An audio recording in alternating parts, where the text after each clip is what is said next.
So we live drastically different lives than everybody else. We get to pick up and travel kind of whenever we want, and we can homeschool together at home basically all the time. I get to race cars in my spare time as a hobby, and we get to do all this while working only part-time hours. And so how did this come about? It actually all started with one ebook, and we're going to get into it. We're going to talk about the secrets of this one ebook and ebooks in general, and how you guys can build success with ebooks as well, but it's not going to be what you guys expect. So in today's video, we're also going to show you 5 different ebooks that can easily make you $100,000 or more when coupled with a secondary strategy like Doug mentioned a lot of people don't cover. We're also going to show you how to make them, how to promote them, what the funnel actually looks like, and what we would do if we were starting from zero. But before we get into it, my name is Haley. This is obviously my husband Doug, not some random man sitting next to me. And we basically on this channel teach people, regular people, how to drastically change their lives leveraging specifically a digital product-based business and social media. And so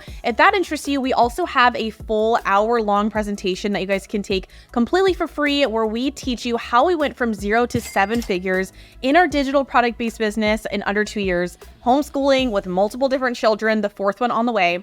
And so you guys can grab that link down below, but let's go ahead and get into it. So most gurus nowadays online, they're going to be telling you just head on over to Canva, change some colors, change some words, pump out this super quick and just not valuable ebook, super basic ebook. Then you're going to push it out to some imaginary email list that you've built somehow, or you're going to host it on Etsy, and all of a sudden the Etsy algorithm is just going to give you like tens of thousands of sales. But unfortunately, that's not really how it works. And honestly, if you want to build a sustainable business, something that can make you money, that is residual, that you can count on, you're not going to use ebooks as the primary selling product. It actually has to be part of a big strategy. Obviously, you can do that, right? Like he said, you can go on Canva and you can put out like a basic ebook.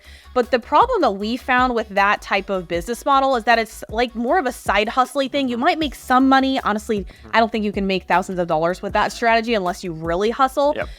But we have, like I said, almost 4 kids. The 4th one's on the way. People get confused. People are like, oh, what do you mean almost 4 kids? How do you almost have imaginary a kid? child? But yeah, we have 4 kids pretty much. And we need something that is scalable, like he said, sustainable, something that's going to be so big that we're able to retire spouses with. And so we don't believe in side hustles, things that are for dabblers. And so this whole strategy of people teaching you how to like whip out a quick ebook, it's definitely not going to be what we're teaching. And we're going to tell you why. So like Haley said, ebooks are going to be something that you just sell alone by themselves if you want to dabble, and if you want to be constantly fearing what the next trend is going to be, that you have to hop on to run an ebook, right? But instead, ebooks should actually be part of a much larger strategy. And so on top of that, if you guys really think that you could just put together a like whipped up ebook and sell it for $7 and expect everybody on the internet to be able to buy it, you're going to be mistaken, okay? Everybody knows about ebooks nowadays. People put out entire like free courses. We have one. With years and years of content in there for free. And you're going to expect that your like grocery checklist is going to be the thing that makes you $10,000 a month?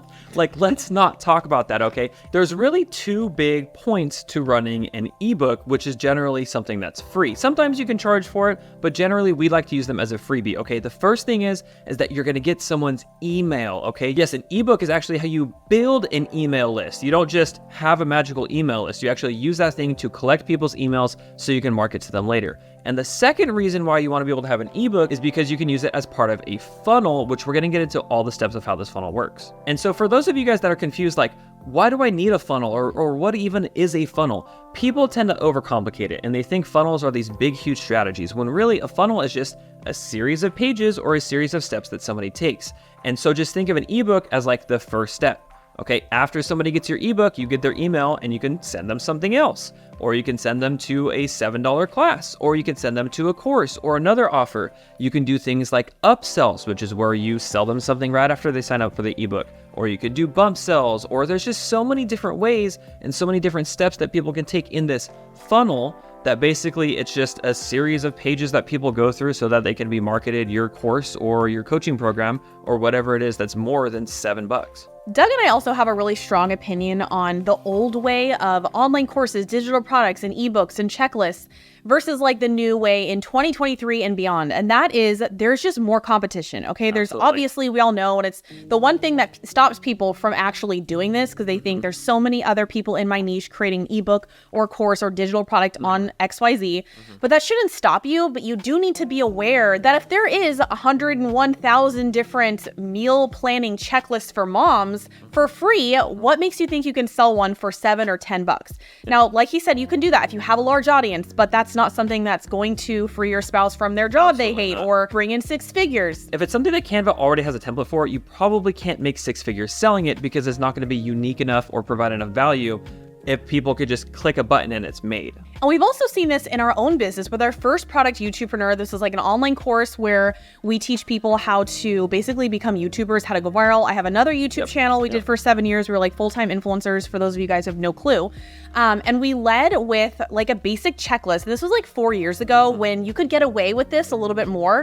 What was it? Like, it was like how to be able to get sponsorships or like a launching guide. We had a couple of easy checklists that we thought were bangers back in the day, okay? And they were. People loved them and people ate them up back in the day. Like we had thousands of people. I'm not thousands sure that were there. But then we found that it wasn't enough. People were evolving and people who wanted to learn this stuff were evolving. And so then we came out with our YouTube Success Workbook, which was a step up in value, and that drove tens of thousands of signups.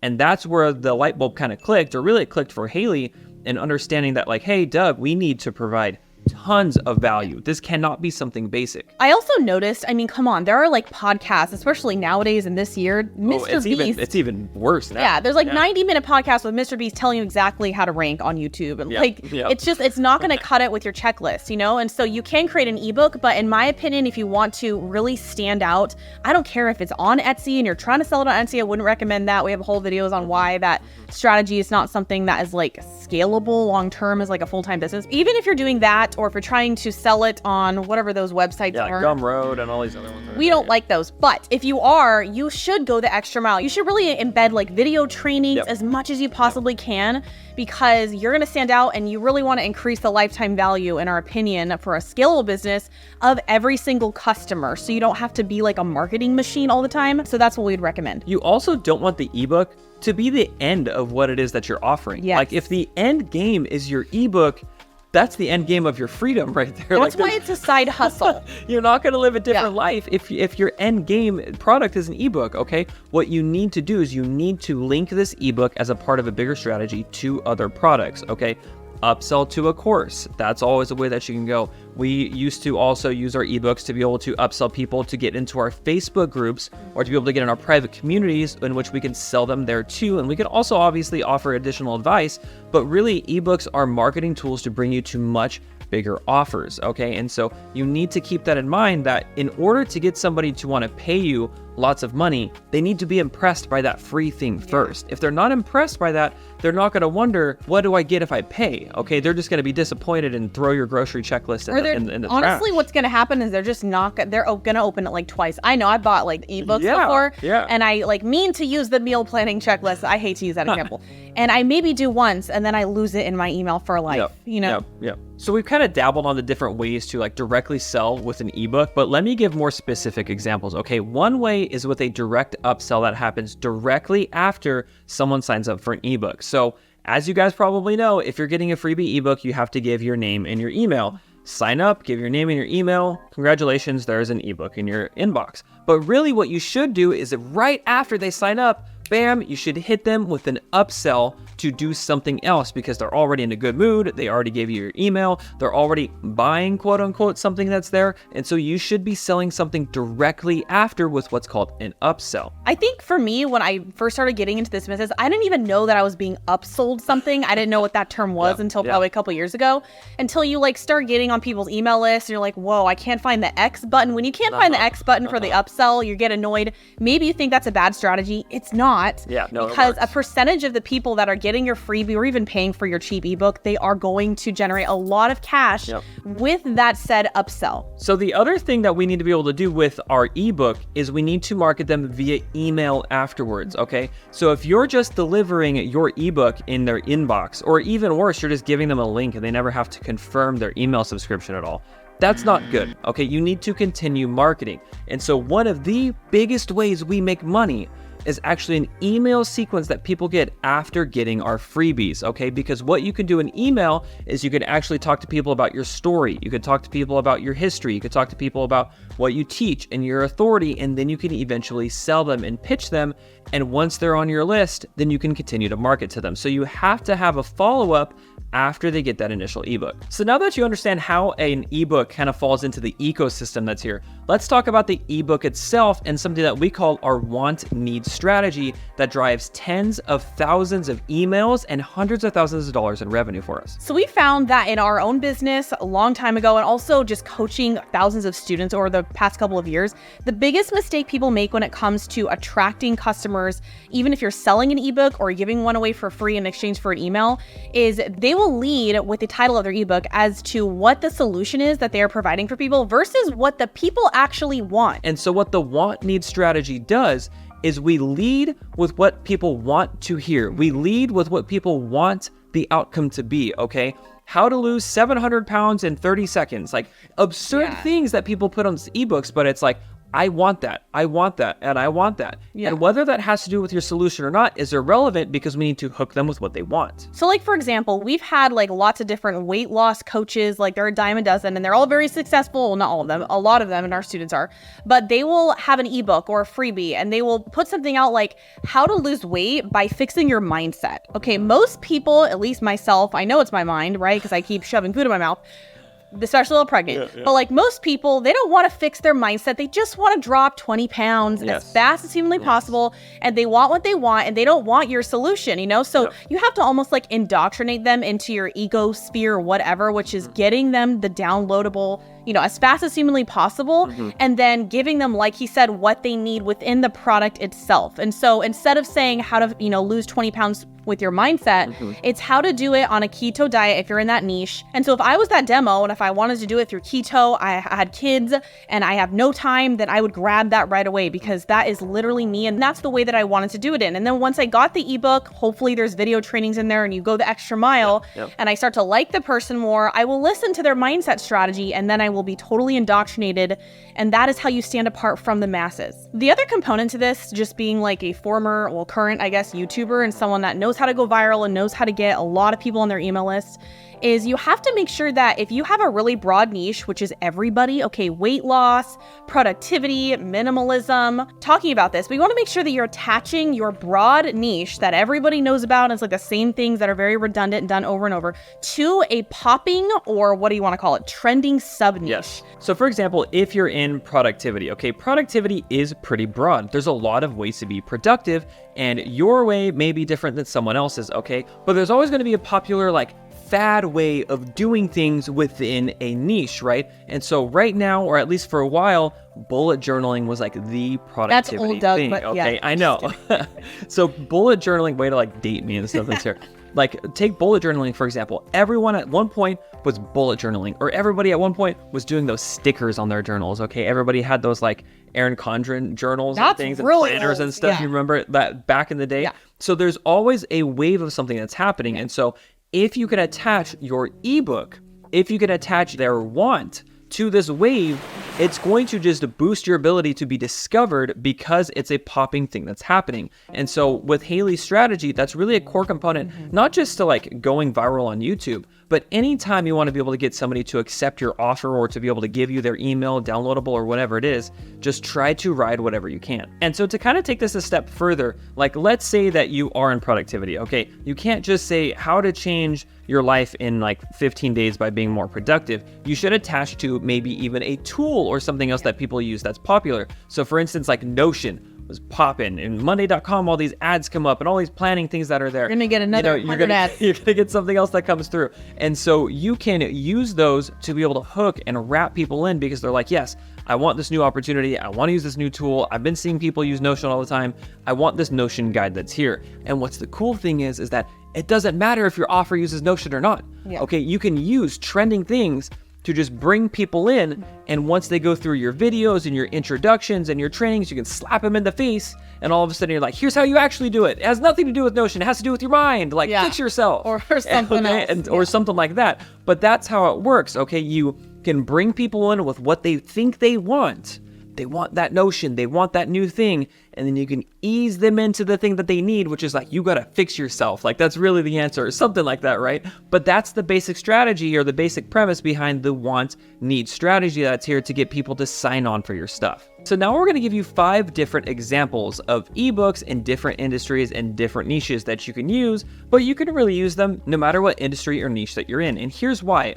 Because traditional ebooks are kind of outdated. Yeah. Ebook and that term, it kind of just encompasses digital products or digital downloads or different things that you get online, okay? An actual ebook is kind of old school nowadays, like one that you just kind of turn the pages on that's there, unless you're some type of an author or something like that. That can generate some serious cash. And so we're also going to talk about and give you guys examples about ebooks that we've done in our own business, some of our students where we know like how much money they make, and also just, I guess, food for thought. Doug wants to let you know that ebooks are kind of dead. Do you want to explain? So basically, you know, the idea of a traditional ebook, it isn't really feasible anymore, okay? Yeah. You can't just read something nowadays. We need to include at least like links and videos and other resources, but an ebook has inspired so many other things. It's inspired templates, it's taken and on a new scripts and homeworks definition. and videos. It really has taken on a new definition. So these next examples, take them with an ebook grain of salt, if you will, and really call them more like digital freebies that people can get that are based on the idea of an ebook.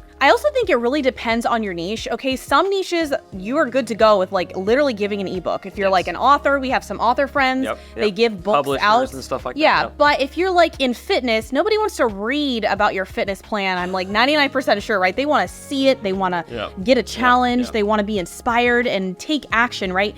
A book doesn't always do that. And so we're going to give you guys those examples now. So the first one here would be kind of in the fitness niche, okay? And again, like Haley said, I don't really want to read about how to do burpees, all right? But what I do want is I do want a set of steps that I can take, action-oriented, one by one, to try to lose some weight. So you could do something like a 30-day challenge workbook, okay, where people can actually check off boxes, they can cross off things, but you can embed instructional videos, you can link different types of products or weights or things that might help them there, and also get some affiliate commission within that ebook too. There's lots of different ways for you to slice and dice a type of challenge that is more interactive than just a traditional book. The second different type of ebook, remember we're doing air quotes because they take on new meanings in 2023, is I guess for the niche parenting, okay? So you might put out like a typical chore chart, which is a good idea, right? I have a motherhood channel. I've had one for like, I don't even know, a decade nearly. And so if I put out a chore chart, I know that I'd get a lot of emails, but would I get a lot of people really invested in like my brand and what I was trying to do? Would they actually buy from my upsell or my online course?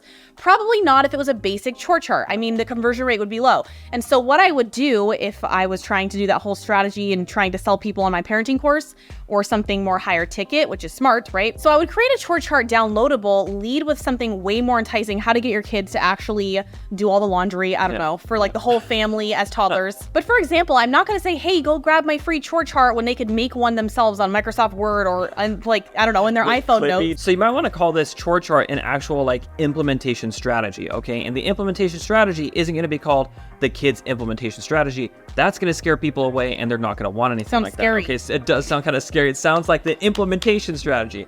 No, but what you really need to do is you need to call it how to do something in a certain amount of time without something that happens, okay? So how to get all my kids to do their chores in 3 days flat without anybody crying. Or whining. Or back talking or anything like that. Yeah, or throwing things or something like that. So that is how you're going to make things sound way more enticing than just get my chore chart. Like that sounds like a chore in itself. Yeah. So the next different type of ebook would be maybe for like a success type of niche, right? So success is so broad. How to make more money, how to be better in your relationships, how to lose weight, like success in so many different things. So let's choose a sub niche that is really popular. So let's say you do teach people how to make more money in their life or their business. And so you instead wouldn't just say how to make more money in your life in your own business.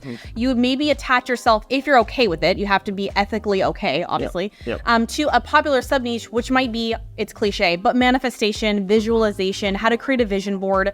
And so you're going to create a whole maybe ebook. Maybe this is a legit ebook on how to do these things. Yeah. And so one of the secrets to actually doing this with an actual ebook is to be as specific as possible. Okay. We try to explain this to people and we say, when you're walking through a bookstore, which I don't even know if people walk through bookstores anymore, you know, like Barnes & Noble or Borders from back in the day. Think with your kids. But as you walk through a bookstore, if you just see a book on like how to make more sales, you're going to walk by that because it doesn't really apply, okay? But if you can attach to a niche and make it super specific that's there, okay? How to teach a mom of 3 that has no time, that can barely use a computer, how to make sales through the phone is something very specific to a person. And so when you're doing just a traditional book, rather than trying to make it too fancy because it has to be loaded with really good information, it should be super specific, okay? And that's going to be a huge help as well. So another example would be for like the decluttering or, I don't know, cleaning your house type of niche. Yeah, that's Marie like a Kondo kind of thing. Yeah, that's a legit niche, like how to keep your house clean. I mean, there's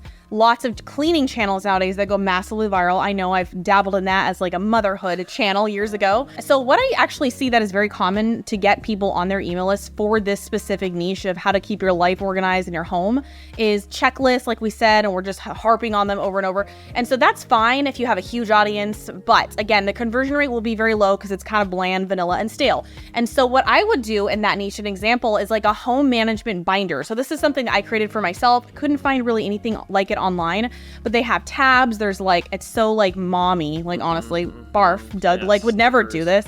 Like he would have an Excel sheet, but it's like a tab. It's brilliant, really. It's a tab for recipes. It's a tab for finances. It's a tab for homeschooling if you're doing that. It's a tab for like your to-do list, basic mom stuff that they just want to put down on paper because we're all note takers. Yeah, and basically you want to be able to also provide like a guide on how to do it. Yes. Okay, so that's the thing that would have Haley stand out from everybody else, is that she's not just going to give you the thing. It's going to be like, here's the thing, and also my video on how to do it. That also leads to my course changed my life on how binders change your life or something like that. Okay, and so the last example that we want to talk about here is in the productivity niche. And so with productivity, a lot of people try a lot of different things, right? And so they try to do things like spreadsheets or time blocking, or they try to do basically whatever they can to become more productive. But again, I personally would like to attach myself to something that is a trending sub niche or a trending tool. And so we'd probably do something like a Notion training of sorts, okay? And the thing is that Notion is one of those things that can be of varying levels. And again, you can apply this to any niche in the industry, okay?